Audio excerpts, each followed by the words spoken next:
right here. Hence the name of our street, Plain and Quarry. Here's the thing about a Plain and Quarry, they're not like a Greek amphitheatre, they're the other way around. All of the audience need to be in the middle because what's happening happens around the outside and through the middle too. So, we're about to tell the story of Boonan's Euny, our patron saint. Cuddle in and go with the flow.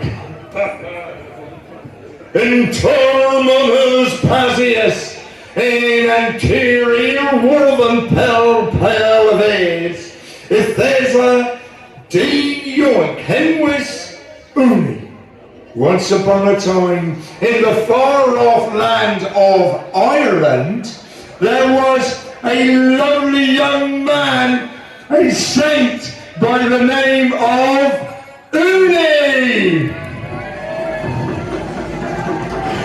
Now, being a lovely young boy, he withstood all the temptations of material world. He didn't own a Game Boy. He didn't have the latest iPhone. He didn't know what a 72-inch TV screen was. Instead, he decided to set sail to the land of Kernow in order to improve the lives of us heathens here.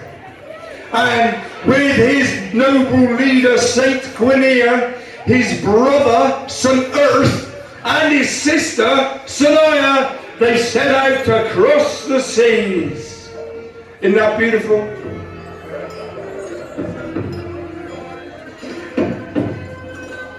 Twas a lovely day in May as they sailed across the Celtic Sea.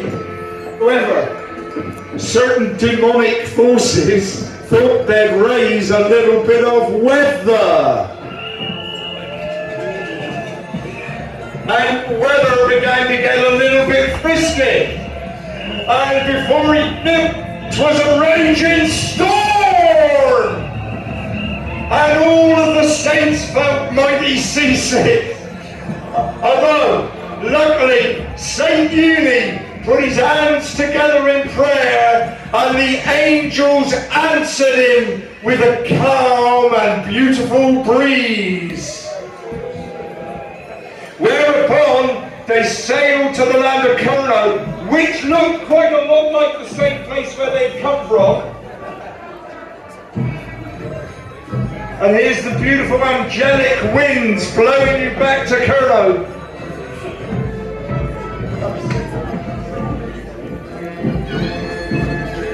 When the saints arrived in Kernow, they immediately began their good works.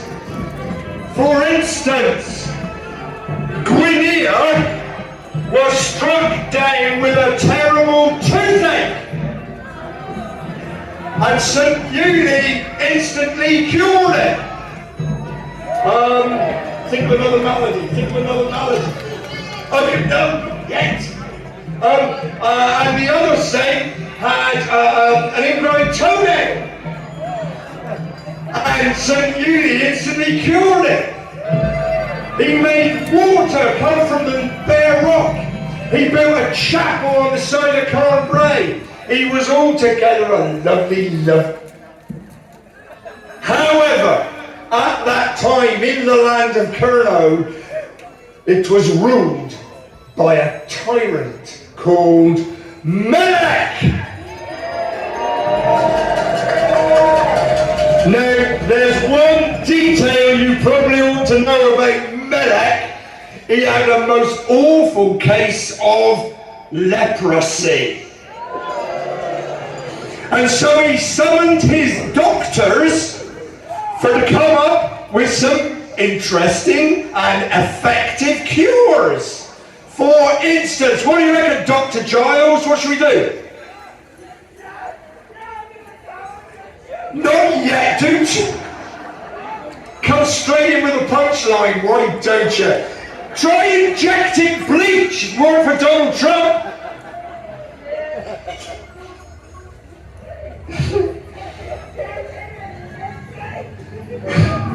Any good? Any good?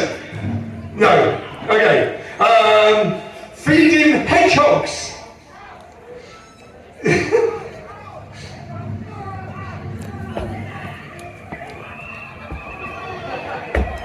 Any good? Okay, let's go back to the original diagnosis, Dr. Child, the one that is in the medieval script, and it says, no, he has to take a bath in the blood of 3,000 freshly killed innocent children. Oh, hang on. There's an innocent child there, that'll do. Right, yeah, well, okay, slightly older ones then. And Melech stayed where he was in his castle, but he sent his tormentors off to round up all the children they could find and cut their throats and bathe in their blood.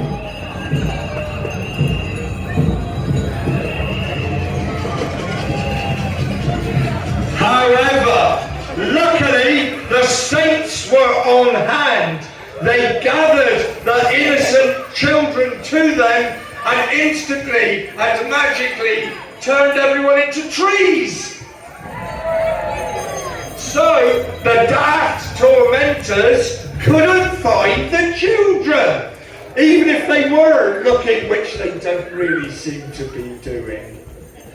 So it's all going very well so far, isn't it?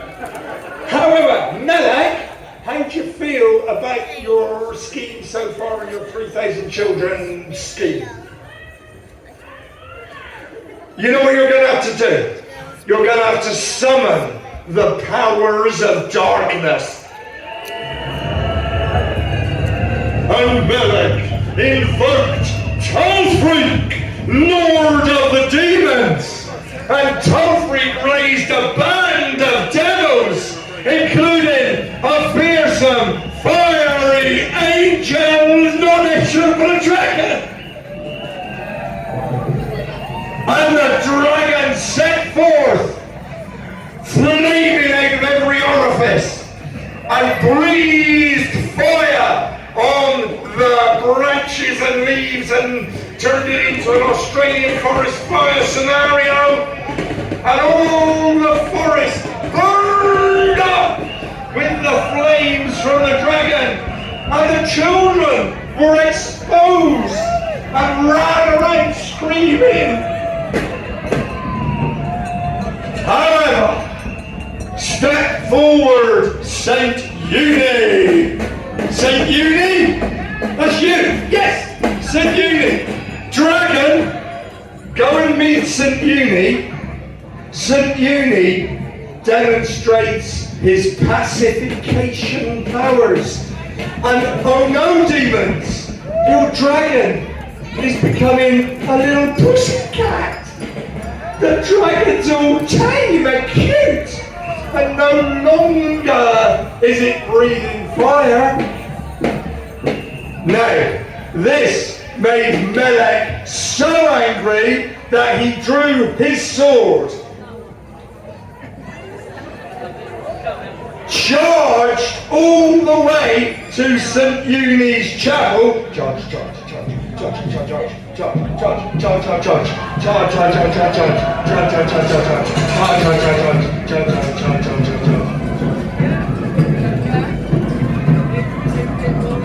Melech charged at the lovely, innocent, smiling Euny, and in one savage blow of the sword, splash! He chopped off his head!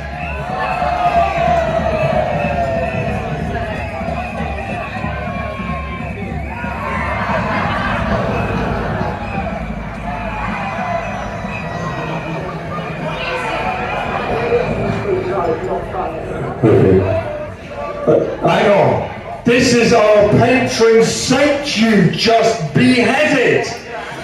This caused such ire in heaven that the Archangel Michael himself, together with Gabriel and all the other archangels, came forth with their swords of fire and swept through the plain, driving away all the tormentors and driving off the demons.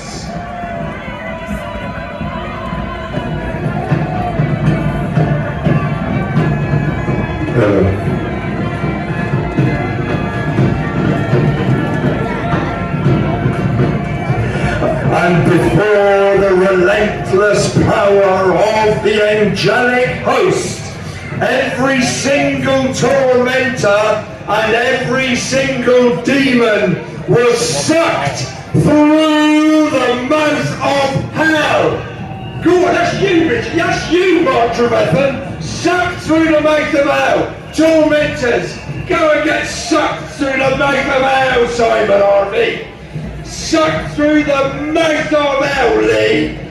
And through they went. And so the land of Kernow was purged of all evil,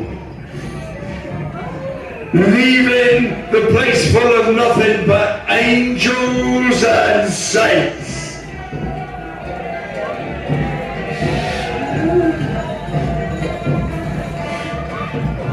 Whereupon the Saint Euny, with or without head, was transported to heaven, not Devon, heaven. Are we going to get Euny transported to heaven? We'll imagine that, babe.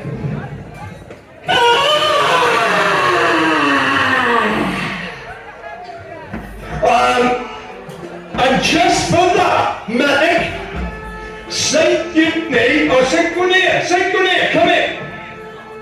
Stand there. Saint Guinea brought forth all of his wondrous religious loveliness and produced a miracle, which was that Melech got transformed into a slug.